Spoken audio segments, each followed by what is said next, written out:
좀 말도 안 되는 동작이긴 한데 톰 크루즈는 멋있게 보이려고 하는 거니까 좀 멋있게 연출을 했네. 네, 안녕하세요. 저는 현재 22년 정도 경기를 나가면서 활동을 하고 있는 스포츠 클라이머 김자비라고 합니다.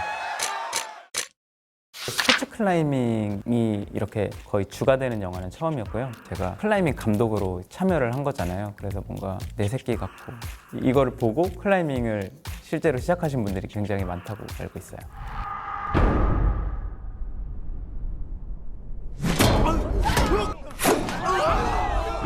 저는 개인적으로 이 장면이 조금 아쉬운 게 약간 현실성이 좀 떨어진다 그래야 되나? 만약에 잡다가 놓쳤으면 그대로 밑으로 떨어질 텐데 잡은 상태에서 손이 빠지면서 떨어지잖아요. 그러면 사람은 뒤로 넘어지죠. 뒤로 떨어진 상태에서 내가 밑에 턱을 잡을 수 있을 것인가?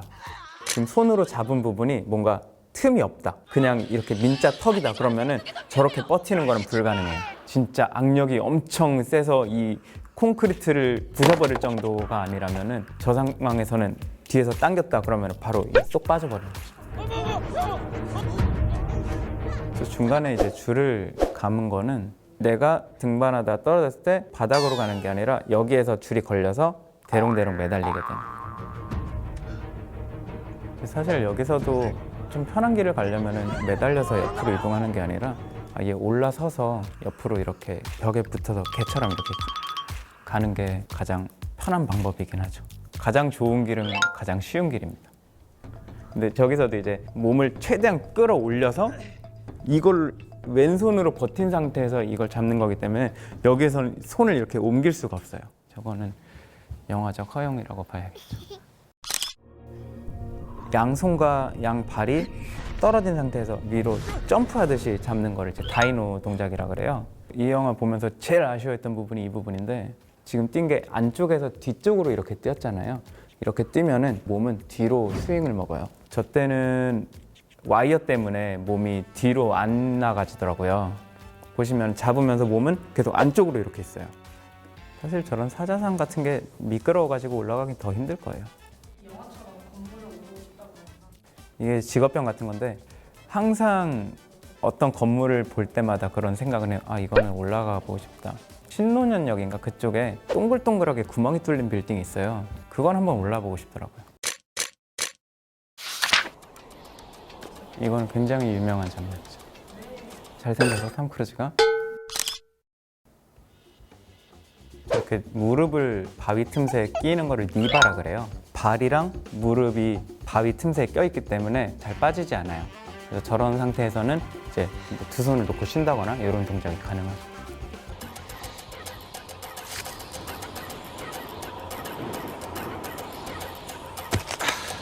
이 장면은 말도 안 되는 게 뛴 다음에 몸은 당연히 오른쪽으로 이렇게 쏠릴 거예요. 근데 되게 가뿐하게 착지를 해요. 그 말은 왼쪽에서 와이어가 잡고 있다는 거겠죠. 저런 상황에서 생각할 거는 내가 옆으로 뛰어서 발이 디뎠을 때 생기는 반동, 즉 몸이 오른쪽으로 가려는 평지를 어떻게 잡을 수 있을 것인가, 그거를 생각하면서 뛰어야겠죠. 실제로는 그대로 오른쪽으로 튕겨 날아가지 않았을까요?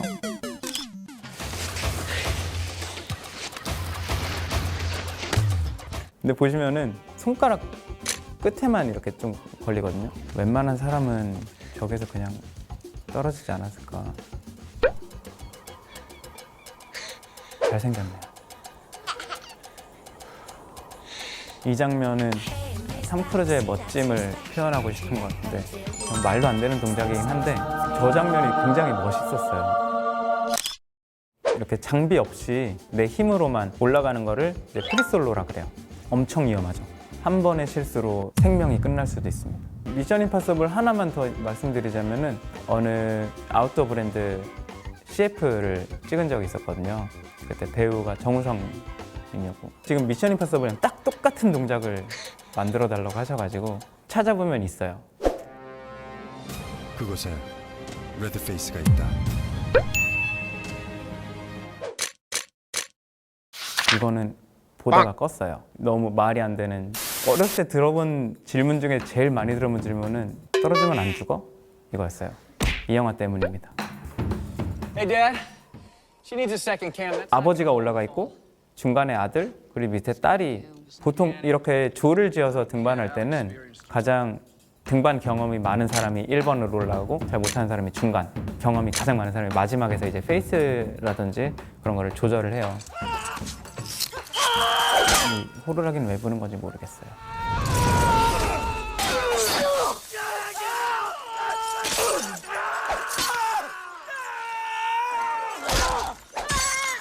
저 케이스는 말이 안 되는 케이스죠. 5명이 매달려 있는데 보통 저렇게 떨어지면은 장비가 걸리지를 않죠. 그대로 5명 같이 떨어지게 됩니다. 저 바위들도 너무 이제 세트 티가 너무 나요. 캠이라고 있어요. 바위 사이에다가 끼워 넣는 건데 그것들이 이제 팡팡팡 터지면서 아버지가 줄을 자르라고 하죠. 이 로프라는 게 세로로 받는 힘에는 강해요. 근데 가로로 받는 힘에는 굉장히 약합니다.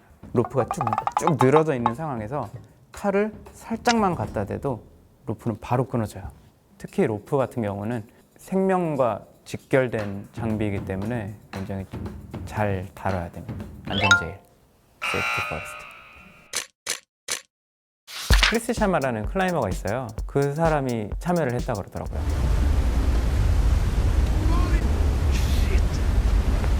방금 남자가 자켓을 벗으면서 나왔던 티셔츠 같은 경우도 실제 암벽화 회사에서 나온 티셔츠고 지금 저 암벽화도 이벌브 그런 디테일들이 있네요.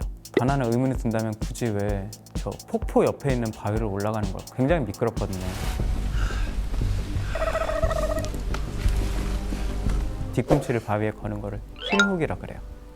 힐훅이라 그러고 이런 조그만 홀들을 잡는 그립법도 따로 있어요. 오픈 그립은 이렇게 손이 늘어뜨려져 있는 상태고 하프 크림프가 이렇게 반만 세우는 그립, 그리고 여기에서 엄지손가락을 올려서 완전히 감아지는 거를 이제 풀 크림프 그립이라고 그러는데 저런 조그만 걸 잡을 때는 엄지손가락의 힘마저 위에서 같이 눌러서 잡아줘요. 저런 거는 굉장히 좀 디테일이 살아있는 거죠.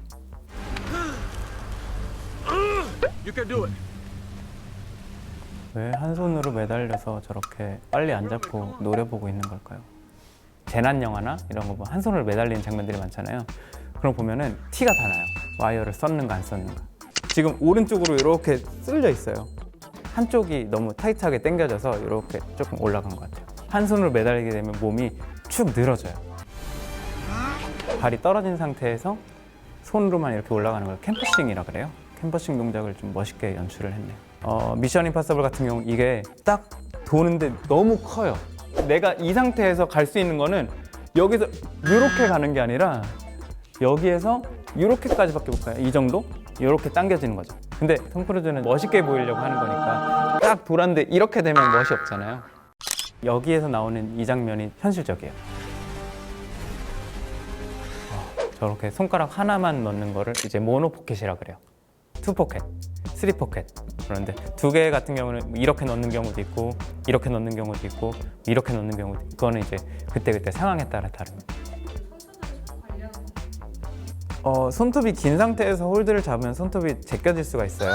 그렇기 때문에 손톱은 좀 짧게, 구순사 같은 경우는 쌓이거나 하면은 통째로 벗겨진다거나 오히려 더 미끄러질 수가 있어요. 그래서 사포로 좀 갈아서 손 관리를 합니다.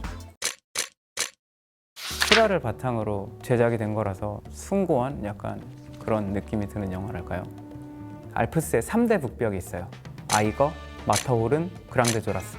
그 중에 하나 아이거 북벽을 이제 올라가는 그런 영화인데 요즘에 저런 피톤이라는 장비는 잘 안 써요. 요즘에는 미리 볼트가 박혀 있거나 바위 사이에다가 끼워서 확보를 보는 캠이라는 장비를 써요.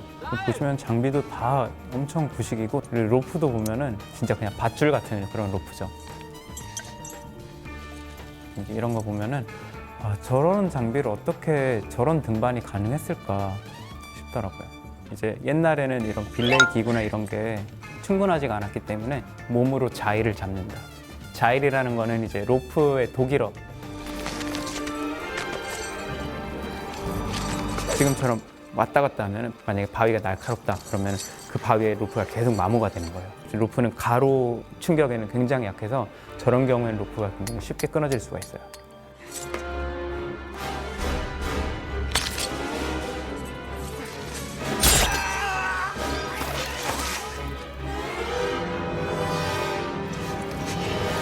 내가 메고 있는 로프와 떨어진 사람이 직접적으로 이렇게 연결이 돼 있으면은 아마 버티기 힘들 거예요. 근데 보시면 지금 카라비나에 로프가 한번 통과가 돼 있어요. 도르래 같은 역할을 하기 때문에 무게가 조금씩 줄어듭니다. 그리고 지금 빌레이를 보는 사람은 바위에 내 몸을 고정을 시켜놔요. 그걸 확보라 그래요. 이 확보가 안 돼 있으면은 나도 같이 쓸려 내려갈 수가 있는 거죠. 그래서 저런 빌레이를 보는 사람은 항상 자기 확보를 한 상태에서 다른 사람의 빌레이를 봐줍니다. 추락이라든지 아니면은 낙석, 돌이 빠졌다. 그러면은 밑에다가 빨리 낙석이라고 얘기를 해줘야지 밑에 있는 사람이 대기를 할 수가 있어요. 우와 이러고 있으면 밑에 사람은 모르잖아요. 돌에 맞을 수도 있는 거죠. 밸리 업라이징이라는 다큐멘터리가 있는데 이제 미국 클라이밍의 성지인 요세미티 국립공원에서 처음 이제 등반을 하던 1세대 등반을 하던 사람들에 대한 얘기예요. 등반을 모르는 사람들도 아 이런 사람들이 있었구나 되게 재밌게 보실 수 있어요. 가장 큰 매력은 성취감이 아닐까 생각합니다. 내가 못했던 거를 내가 딱 해냈을 때의 그런 성취감, 그런 것 때문에 계속 하는 게 아닐까요? 지금까지 나온 것들은 다 너무 어렵게 나왔어요. 떨어지면 다 죽잖아요. 이런 산에 가서 막 암벽 등반이 아니라 스포츠 클라이밍을 주제로 한 클라이밍 장면들이 조금 더 나와서 사람들이 좀 친근하게 쉽게 접근할 수 있는 스포츠가 됐으면 합니다.